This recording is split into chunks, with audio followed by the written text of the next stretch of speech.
पिछले 10 दिनों से मैं जेल के बाहर हूँ और मुझे बड़ी सुकून की नींद आ रही है। 6 महीने मैं जेल में रहा।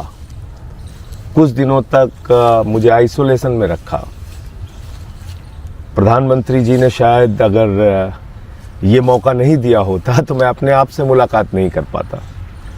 मैं उन तमाम महापुरुषों से मुलाकात नहीं कर पाता। मैं उन तमाम क्रांतिकारियों के साथ बातचीत नहीं कर पाता जिनके बारे में मैं सुनता था, कहानियां पढ़ता था।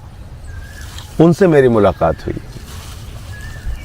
क्योंकि जब एकांत में आदमी होता है तो उसको बहुत कुछ सोचने समझने का, चिंतन करने का मौका मिलता है।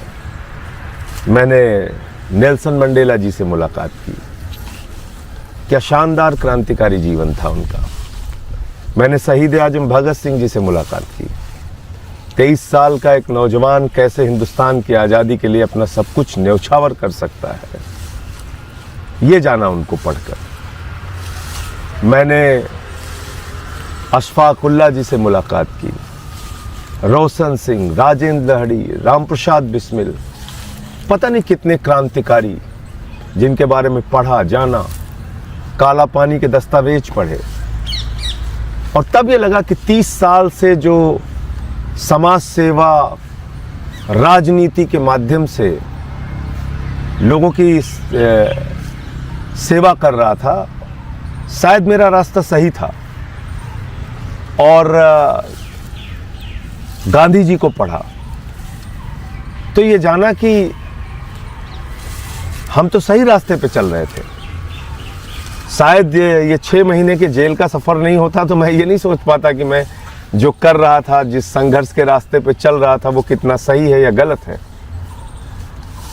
तो मैं तो धन्यवाद देना चाहूँगा प्रधानमंत्री नरेंद्र मोदी जी का कि उन्होंने ये अवसर मुझे दिया अपने आप से बात करने का, अपने रास्ते को और मजबूत बनाने का। मैं 6 महीने जेल की यात्रा से और तप कर निकला हूँ आगे के रास्ते को तैयार करने के लिए, आगे के रास्ते को और मजबूत करने के लिए। और एक बात मैं और कहना चाहता हूँ कि हो सकता है कि आज बहुत सारे माध्यम बिक गए हों, लेकिन इतिहास कभी नहीं बिकता।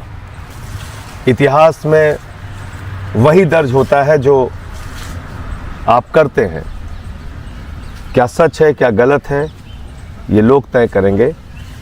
लेकिन किस मंशा से प्रधानमंत्री जी ने मुझे जेल भेजा मैं नहीं जानता, लेकिन उनकी जो भी मंशा रही हो, मैं इतना ही कह सकता हूँ कि आपको बहुत बहुत धन्यवाद मोदी जी। आपने 30 साल के मेरे संघर्ष के जीवन को और मजबूत बनाया और ये भरोसा दिलाया कि मैं जो काम कर रहा था वो बिल्कुल सही था और आगे और मजबूती से उसी रास्ते पे बढ़ूँगा।